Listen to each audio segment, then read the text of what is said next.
This is WEFT Champaign, 90.1 FM, community radio for East Central Illinois, streaming live at www.weft.org.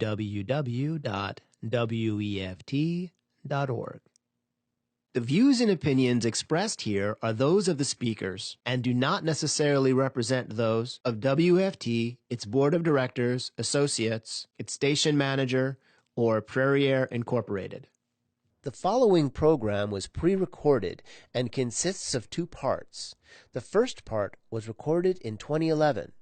The second part was recorded on January 31st, 2016.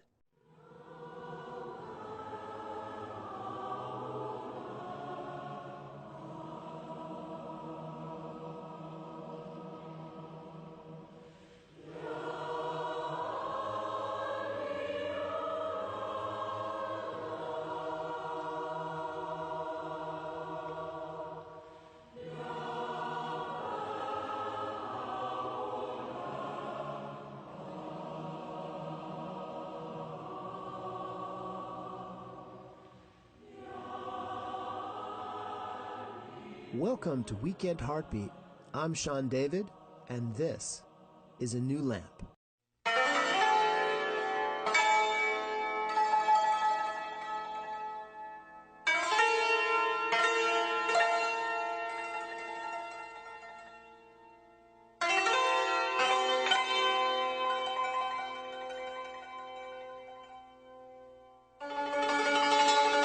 New lamp for old. New lamp for old. Remember how Aladdin headed out to get oil for his mother's old dented, tarnished lamp? And in the market he met a magician calling out these words. This strange man was offering to give him a brand new shiny lamp for his old one. That's what I want to offer you, if you'll have it. A new lamp of spiritual guidance. But maybe you already have such a lamp, which still burns brightly. Great. You are still welcome to join us simply to learn who we are. But maybe your lamp of divine guidance has gotten dented and tarnished like Aladdin's. Or perhaps you have no such lamp at all. To you, I offer a new lamp. Hi, my name is Marilyn. Welcome to A New Lamp, a program designed to make you acquainted with the Baha'i religious faith. I hope you will choose to spend the next few minutes with me. Thanks.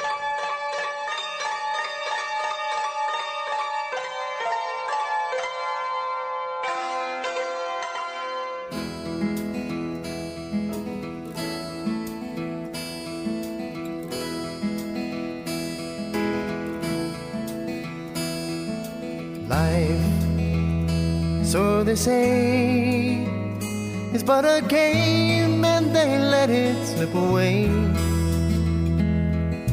Love, like the autumn sun, should be dying, but it's only just begun. Like the twilight in the road up ahead, they don't see just where we're going. All the secrets in the universe whisper in our ears. All the years will come and go, take us up, always up. We may never pass this way again. We may never pass this way again. We may never pass this way again.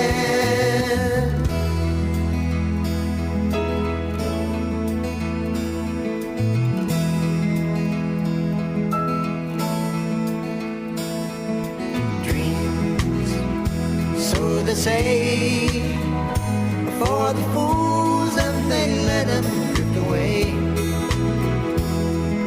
Peace, like the silent dove, should be flying, but it's only just begun. Like Columbus in the olden days, we must gather all our courage, sail our ships out on the open sea. our fears. All the years come and go, take us up, always up. We may never pass this way again. We may never pass this way again. We may never pass this way again. So I won't laugh while the laughing is easy. I wanna cry if it makes it worthwhile. I may never pass this way again. That's why I want it with you. 'Cause you make me feel like I'm more than a friend. Like I'm the journey and you're the journey's end. I may never pass this way again. That's why I want it with you.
Last week I told you about Baha'i funerals. But what happens after that?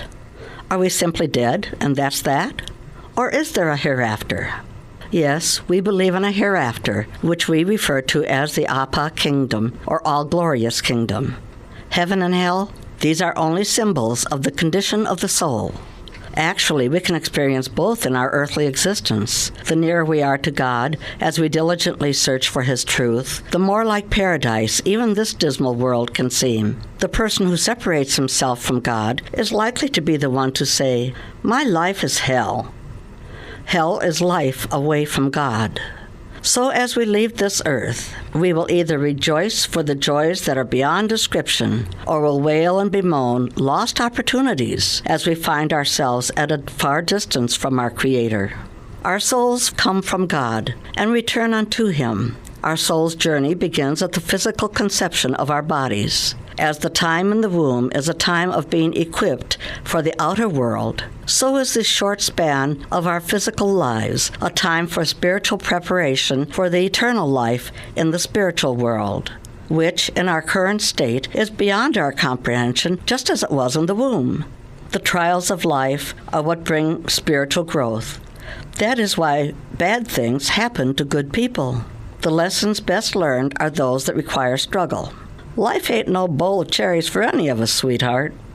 We are told that even without our physical bodies, we will recognize each other and will be in company with the great heroes and heroines of God. I imagine we have all thought at some time that if so-and-so is going to heaven, I don't want to be there. How well do we really even know that person who is closest to us? Why does he or she behave in such a fashion? Well, on this earth, we can't really know. I would think love and forgiveness will come easier when we see each other as God sees us. I have been fascinated by the way people of some religions light candles and say prayers for the dead. I always felt like once we left this world, we had either succeeded or not, and after that, too bad. Not so, says Baha'u'llah. Not only can we pray for our deceased loved ones, but they can pray for us. What a comfort.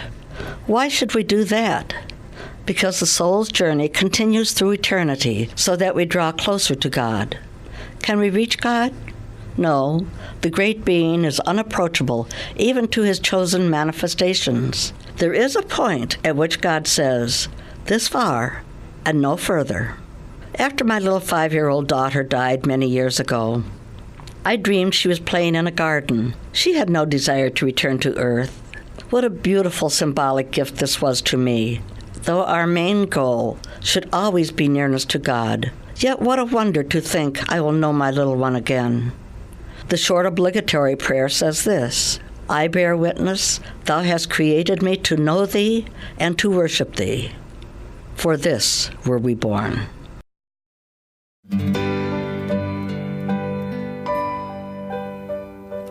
Lo, angelic hosts, triumphant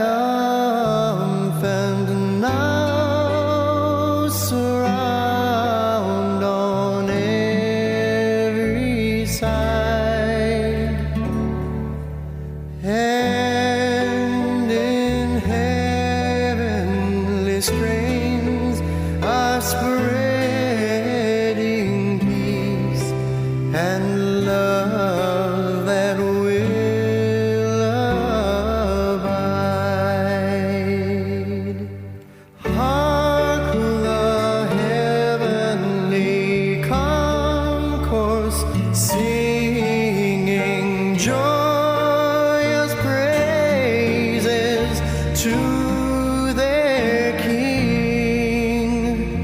Lift your voices now and join them and love's benediction sing, and love's benediction sing. May God's love now o'er us as a dove with outstretched wings, while His peace that flows around us to each heart sweet comfort brings. May we now receive His Spirit and its radiance shed afar, now and here in love abiding in the realms of El Abha. May God's love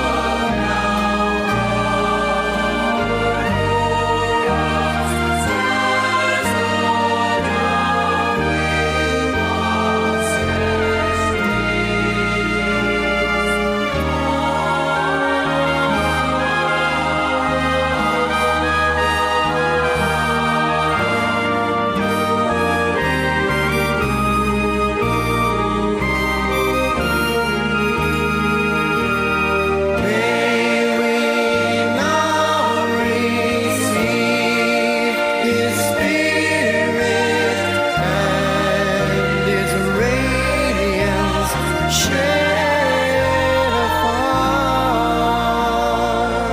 now and here in love abiding in the realms of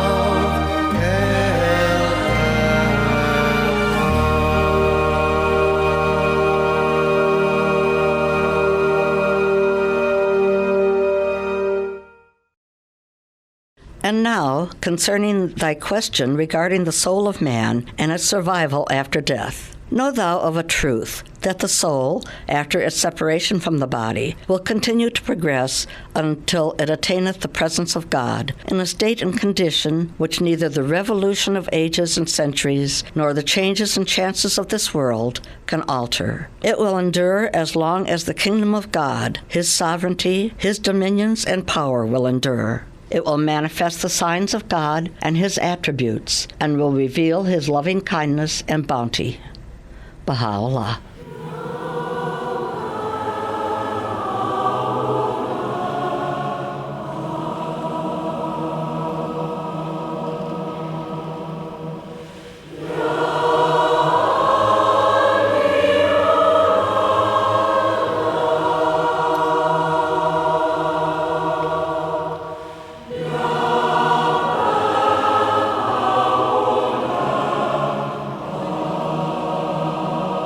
Thanks so much for being with me this morning. I hope you have found a blessing during these few minutes. If you want to learn more about the Baha'i religion, you can go online to www.bahai.us.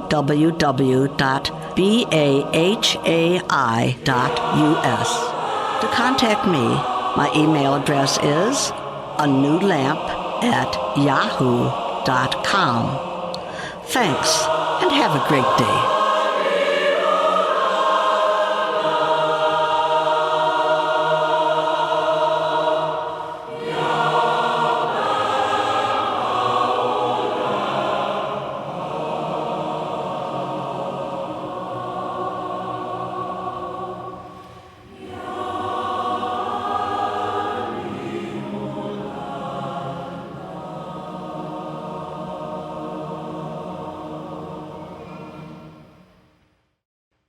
Welcome to A New Lamp.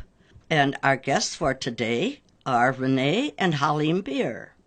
They are both members of the local spiritual assembly of Urbana. Thanks. Hi, Liam. Renee. Hello, Sean. Hi, Sean. All right.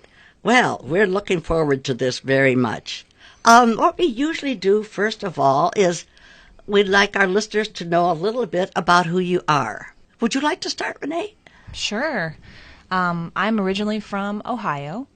I moved out to California for a few years after I finished school for work, and that's where I met Halim. So I went out there to actually do a reporting job. Okay. I was a TV reporter first, and then a newspaper reporter.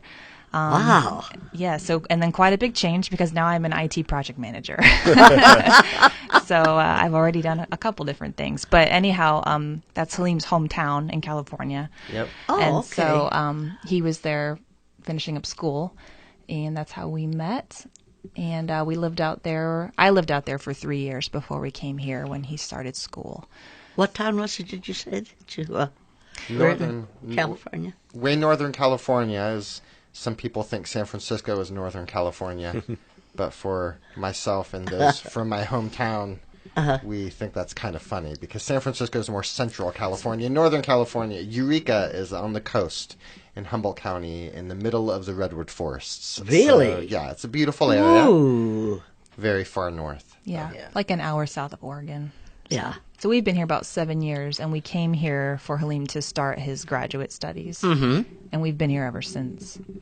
That's right. We came here for, I started my master's program in music composition. So maybe I should start at the beginning. So as Renee said, we met in California, in Northern California in the Redwood Forest. So I was born and raised there.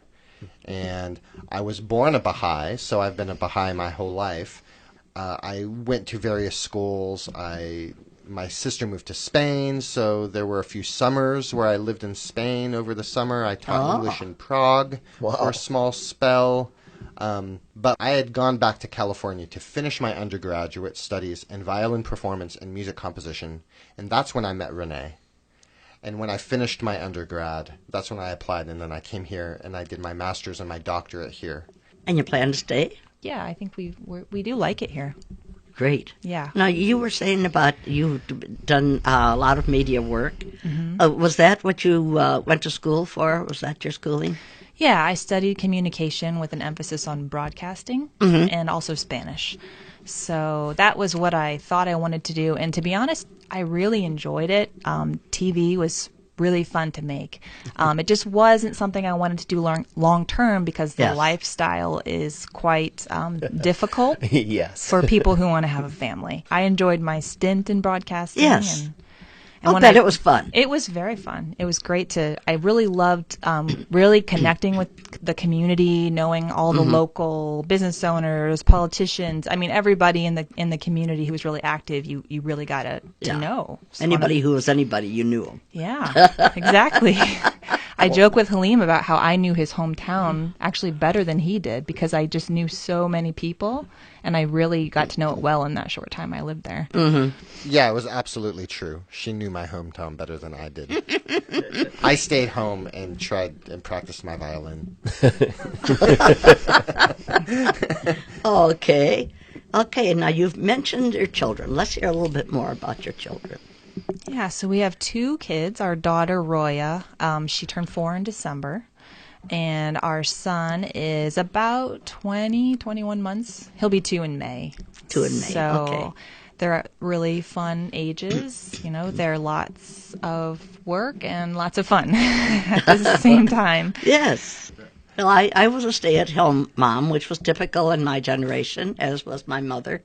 And so though eventually I went out into the career world, but there's a lot to be said for being at home with the children. And I'm sure you have to make accommodations to be able to have the time and energy, Renee, to be able to spend with your children. Yeah. You're yeah. working full-time.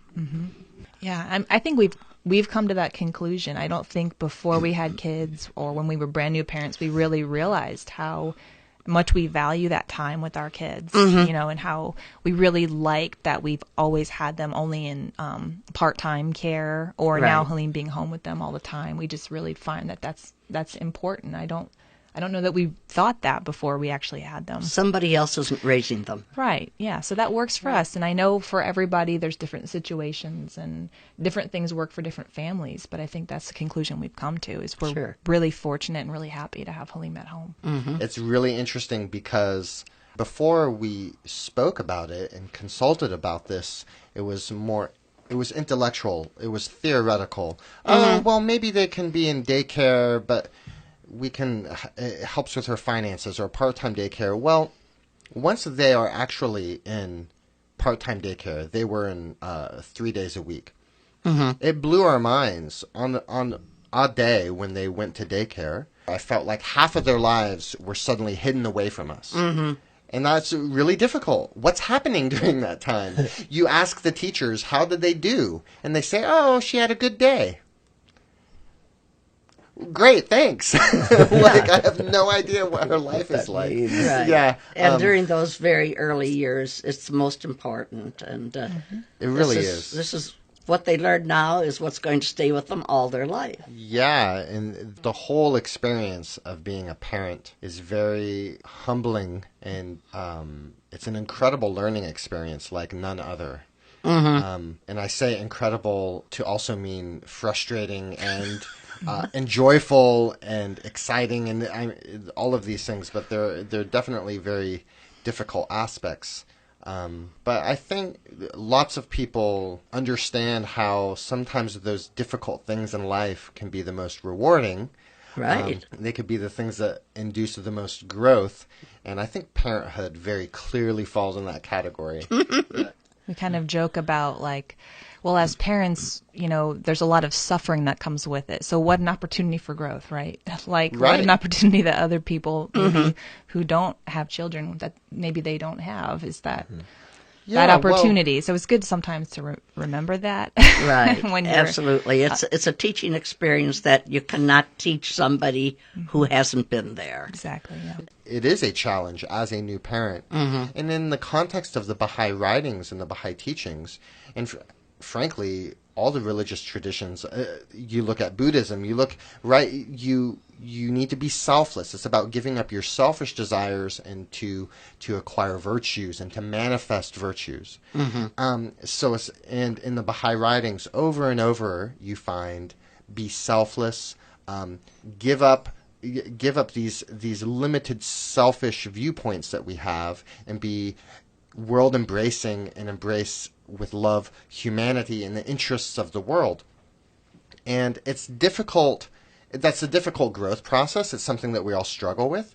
But becoming a parent has one of its greatest challenges is that it forces an incredible this selflessness that I've never been forced to experience before in my life. You have the need to sleep. Doesn't matter if you have the need to sleep, right? Guess what? That's right. If your newborn infant has a need, you will sacrifice that need to sleep in order to provide for the needs of that child. And this happens at every turn. And that process of selflessness clearly isn't fun. But from the viewpoint of the Baha'i writings and the religion and spiritual growth, one realizes, wow, well, what an amazingly painful spiritual gift, right? It's difficult and it's incredible, the kind of selflessness that it makes you go through, the sacrifices that a parent must endure for their children. And frankly, it's a perspective that I try to remind myself of. Because again, it's not necessarily simple. All growth is painful, That's Yeah. true. Yeah. no matter what. And people who choose not to have children for whatever reason, they are going to miss part of a growth portion of their life that I don't know where else you'd pick that up. So I can't blame people for not having children. We just heard the program on life after death. We're looking at eternal life, right? We're looking Right. at the life of the spirit that will continue on long after the mortal frame has disintegrated. But again, spiritual growth is not the short-term benefit. It's not instant gratification in a world full of instant gratification. Spiritual Right. growth is the long term, right? And having that long view is sometimes it makes the short term decisions a little bit more difficult. You sacrifice certain things in the short term. Oh, well, hey, you started to say something about your Baha'i history. I know you've got an interesting story. Renee, why don't you tell us about how it happened that you found the faith and how he was involved? Sure. Well, I grew up, like I said, in Ohio, a very strong Catholic area, and I grew up a Catholic, and I felt pretty content, I thought, as a Catholic. So when I moved out to California, I found a Catholic church, and as a young, single person at that time, I had time on my hands, so I was trying to find ways to volunteer and be active in that church. Though I found I was kind of struggling to find a place where I really fit in. I tried a few things. I was a youth group volunteer, I think. That was kind of the main thing I was doing. And I was doing that, and I just, I always I didn't know it at the time. I couldn't have identified it at the time. But in retrospect, I was always sort of searching for something, searching for a place to fit in, or I just, I kind of just felt like I never quite found that. And I wouldn't have said I was dissatisfied as a Catholic, I don't think. I had a pretty good experience, but in retrospect, it's like, no, but I knew there was more. And I just didn't know what. Yes. And so anyhow, that's kind of the backstory. And what happened then was I met Halim, and, we became friends and started hanging out. And he, of course, being raised Baha'i, told me about the faith. Very, very generally. Well, I might interject for a second here. Sure. So I was raised Baha'i. However, when I was in, I think, 7th, 8th grade, my parents separated and they divorced. And of course, at that point, I'm the youngest of 3, and I was getting to that age where I was becoming more independent around 8th grade. So it was a natural transition where all of a sudden everyone was doing their own thing, and religion stopped being the center of our family life. So basically, I became inactive in the faith, and I was nervous about that. However, I had some Baha'i books on my bookshelf, and you saw them. Well, I remember asking you about your religious background. And okay. And so you gave me kind of an intro, and I was like, "You're what?" As lots of people, they've never ever heard of the word Baha'i, and it's just like, "What is that?" And you're describing it to me a little bit, and I'm like, and I think you said it's like being Christian, and I'm like, that doesn't sound like Christianity. And you're like, well, it's not. I remember we had a very funny conversation where I was just trying to piece it together, and you were trying to explain it, but you were trying to be very gentle and kind of not. You were being very cautious, yeah. I remember being very cautious. And so it piqued my interest. We really didn't talk about it very much that initial time, but as Halim said, he had a lot of Baha'i books and things at his house. And so basically I would look at them, and I decided to read Release the Sun. I don't remember. I think you maybe recommended it to me, which is a short history of the early years of the faith. And when I read that book, I just knew it was true. It just really spoke to me, and I kind of thought, wow, like I want to know more about this. And so what I ended up doing was, Halim is, a Baha'i, but not super active at that point. Right. And so I decided to call up the local community and go to a fireside. Like I wanted to know. And let me explain that we're in my hometown. Right. I had moved away and gone back to my hometown. So they were all the local Baha'is I hadn't spoken to in years, but I knew my entire childhood. I grew up with them, and I hadn't spoken to them for a while. So when Renee contacted local Baha'is, I was like... Well, they all knew Halim, yeah. They all knew me, but I hadn't seen them in many years, Yes. right? Because I wasn't active in the community. So basically, I called and left a message, and they called me back and invited me to a fireside, and then I invited Halim to the fireside. So I think... Invited you back to your old place. Yeah, and I think the rest is history, really. It was just kind of funny. We joke about how you taught me the faith, but then... Well, I don't feel like I can say I taught Renee the faith because she brought me back to the faith. So You introduced it to her. I told her about it, and then she taught me the faith back. And That is really neat. That is so neat. very thankful for that. Yes. Yeah. And I think a lot of us find the faith in just the way you were saying that. I mean, I had been a Protestant Christian for all my life, but also knew there was something I kept thinking, is there an underground church someplace that I'm not finding, you know? Yeah. But you know, as soon as you pick up whatever it is you've picked up, that, my gosh, there it is. Just what I've been looking for. Yeah.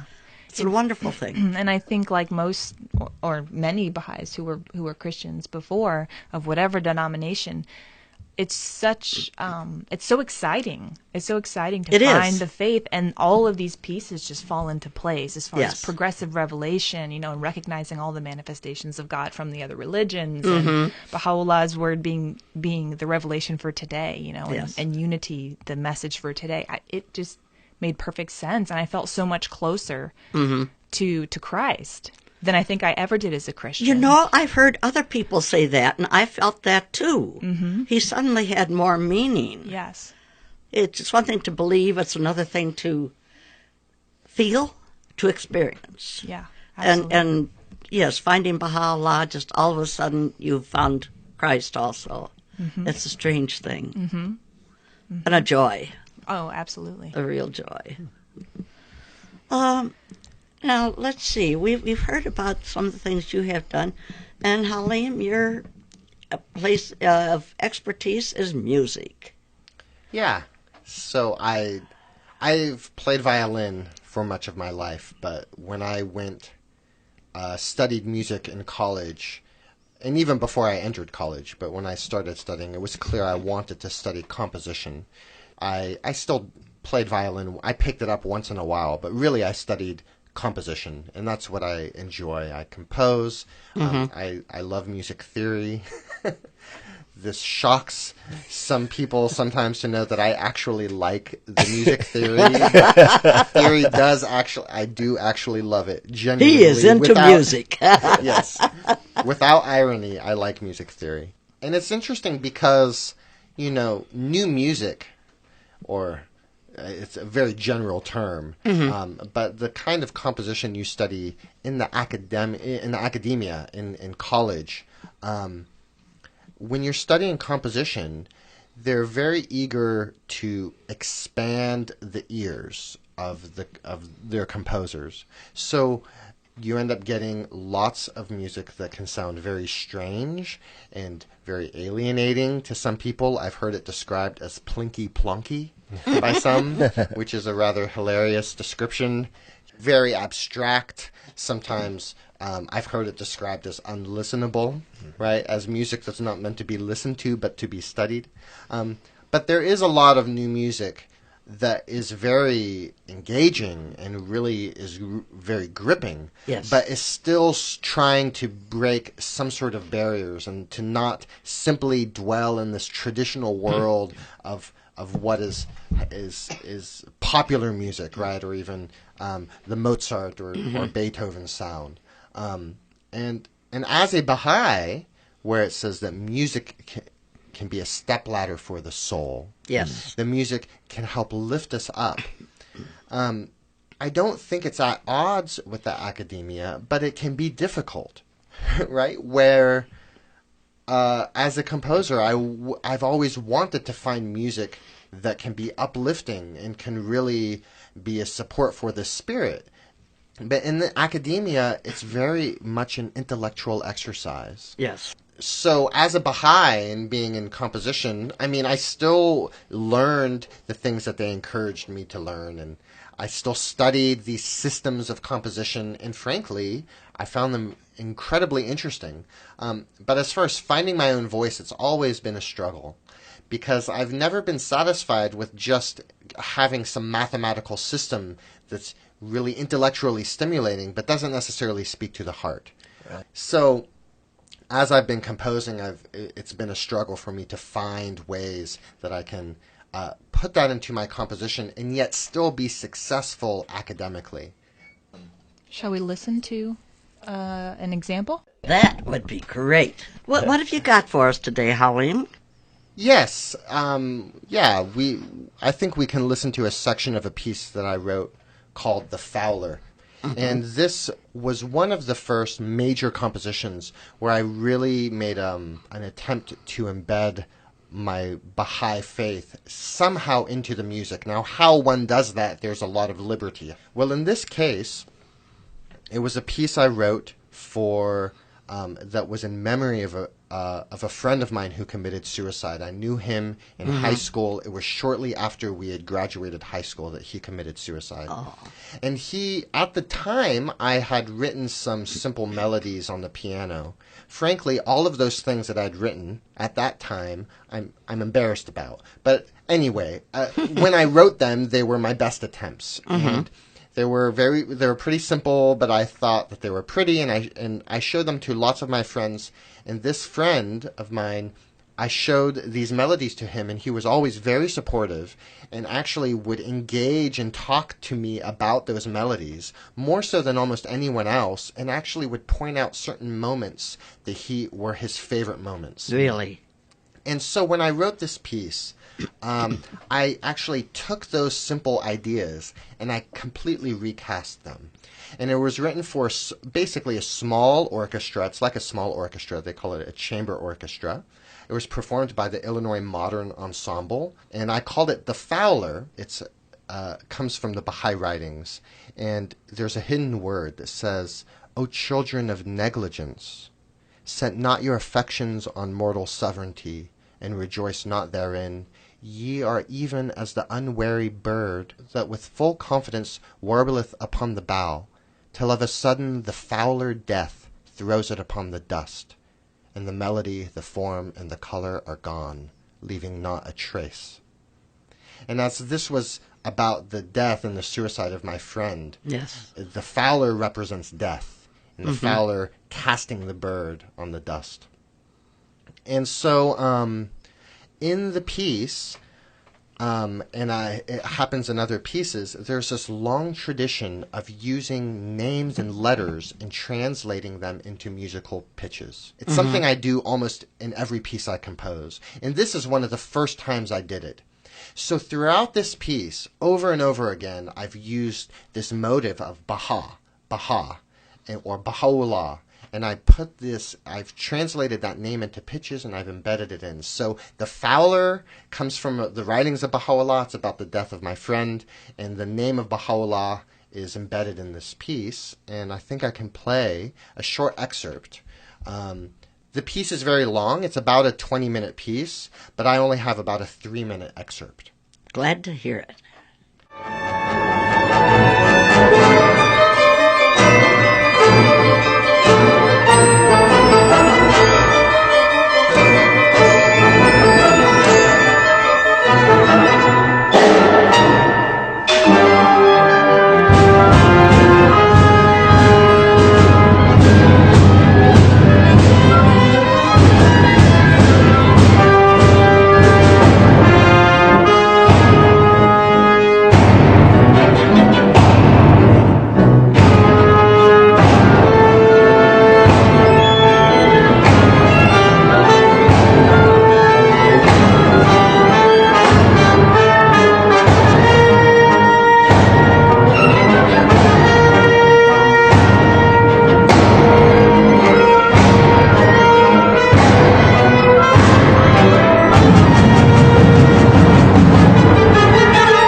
That is beautiful and powerful. Well, thank you. A lot of times with new compositions, I'm not used to hearing the word beautiful, but I do appreciate that.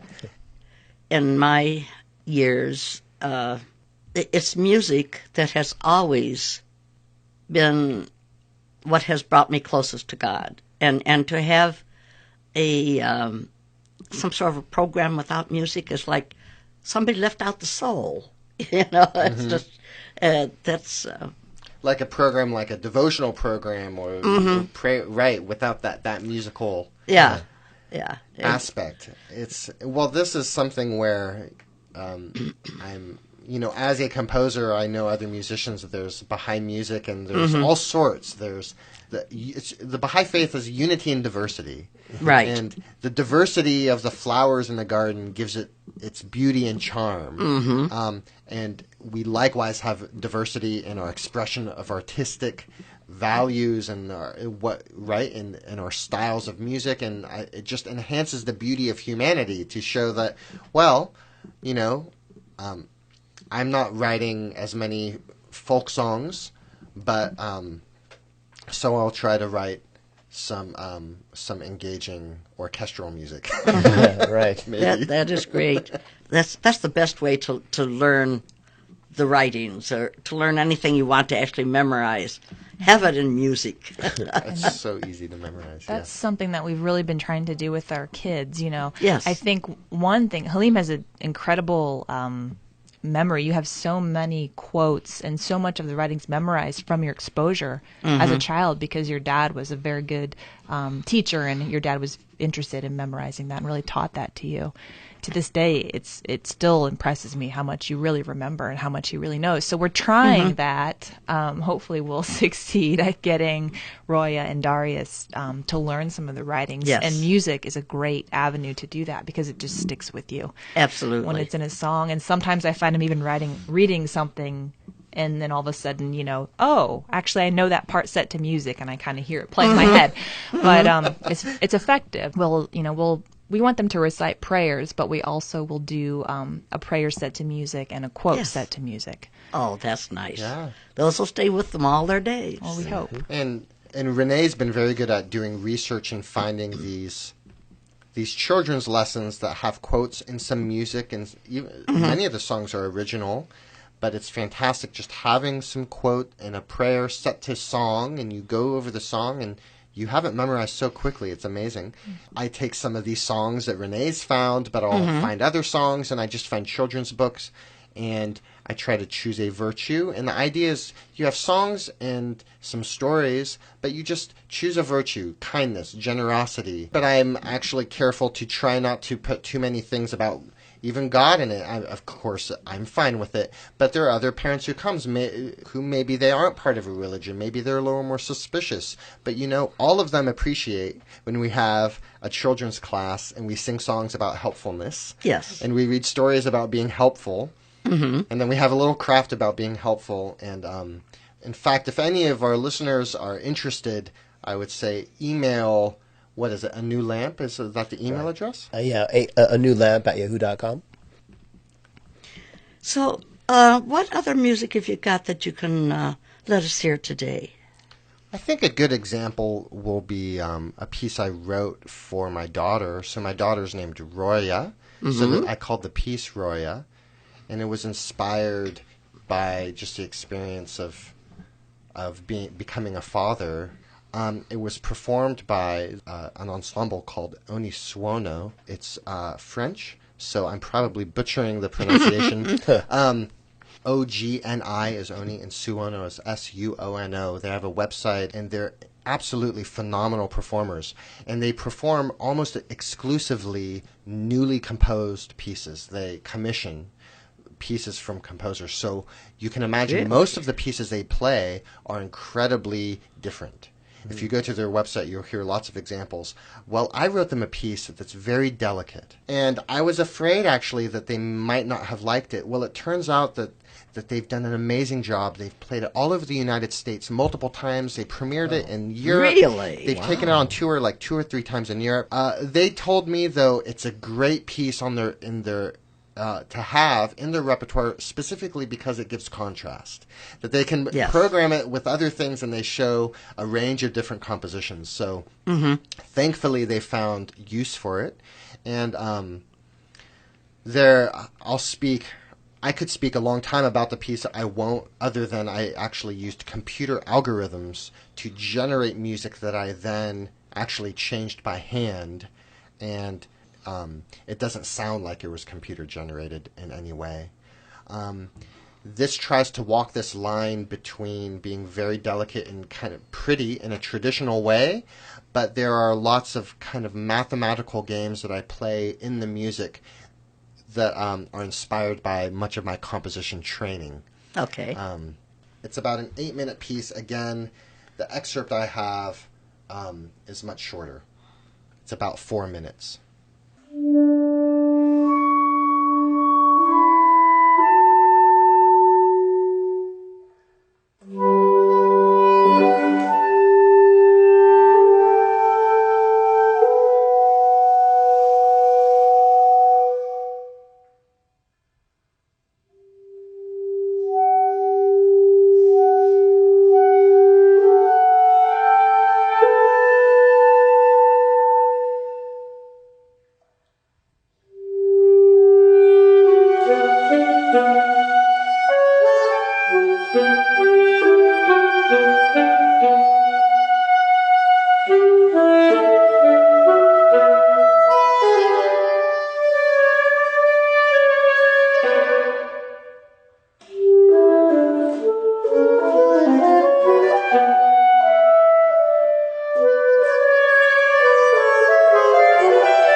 Hey, you know what? That was like Roya. It was delicate, and she's outgoing and fun. She's a beautiful little girl, and that was delightful. Thank you. I appreciate that. It was inspired by her, so that's part of. Well, there are aspects of her personality that I wasn't aware of when I wrote the piece. But part of it was there was a little bit of rambunctiousness. Yes, I was going to say. Oh, yes. I'm hearing is a rambunctiousness. Yeah, so there's it alternates these swings in the piece between delicate and actually much more simple idea. I take this simple idea and I repeat them all during these very calm, delicate sections with moments of silence in there. So it's written into the music to pause and to let the sound die away so that there's silence. And then it always swells up again with these activities that end up becoming a little more rambunctious. Right. So. Okay. Well, let's see. What we usually do is end our time with some readings from the faith. But before we do that, I'd like to take a look at some of the upcoming events that will be taking place at the Baha'i Center in Urbana. Each Sunday morning at 11 a.m., there is a devotional program of prayers, readings, and an informal discussion on a wide possible variety of subjects. Every second Sunday of the month at 3 p.m., there will be a potluck supper, an uplifting, all-inclusive worship program with live music and singing, followed by an informational activity for spiritual and practical well-being. On the fourth Sunday of each month, the weekly devotional program will be followed by a potluck lunch at noon and game day, an afternoon of family-friendly fun and games for all ages. Also, on the first Friday of each month at 7:30 p.m., there is an event called the First Friday Fireside. The local Baha'i community invites all who are interested to attend these informal monthly talks, which will cover various aspects of the Baha'i faith, followed by a Q&A session. Additional information about Baha'i activities in the Champaign-Urbana area can be found on the local Baha'i website, cubaha'i.org. That's cu-bahai.org. Click Goings On to see the local calendar. The Baha'i Center is located at 807 East Green Street in Urbana, a few blocks east of Lincoln Square. It is a stop on the Red Bus Line, and it is wheelchair accessible. All right. We have enjoyed so much having you folks with us today, and you've provided us a lot of good information, good music, things about family and about faith, and it has just been wonderful having you here. Thank you, Marilyn and Sean. I Thank appreciate you. it. It's been fun. We like to finish up the program with readings from the Baha'i faith. Would you join us for those? Yes, of course. Absolutely. God has not created men that they should destroy one another. All races, tribes, sects, and classes share equally in the bounty of their Heavenly Father. The only difference lies in the degree of faithfulness, of obedience to the laws of God. There are some who are as lighted torches. There are others who shine as stars in the sky of humanity. The lovers of mankind, these are the superior men, of whatever nation, creed, or color they may be. For it is they to whom God will say these blessed words, "Well done, my good and faithful servants." Abdu'l-Baha. There can be no doubt whatever that the peoples of the world, of whatever race or religion, derive their inspiration from one heavenly source and are the subjects of one God. Baha'u'llah. Thank thou, God, that thou art instructed in music and melody, singing with pleasant voice the glorification and praise of the eternal, the living. I pray to God that thou mayest employ this talent in prayer and supplication, in order that the souls may be quickened, the hearts may become attracted, and all may become inflamed with the fire of the love of God. Abdu'l-Baha.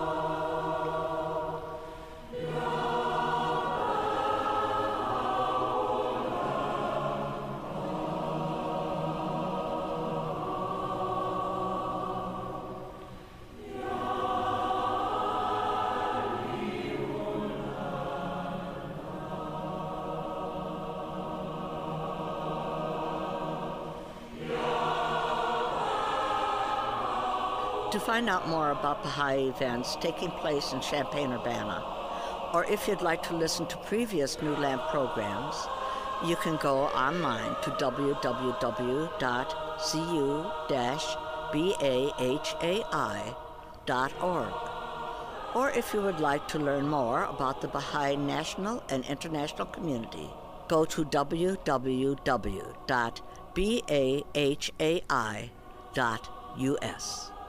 Thank you again for joining us today. I hope you'll join us again next month. Goodbye. Thanks for listening to this week's Weekend Heartbeat on WEFT Champaign 90.1 FM, Community Radio, Champaign-Urbana, Illinois, streaming live at www.weft.org.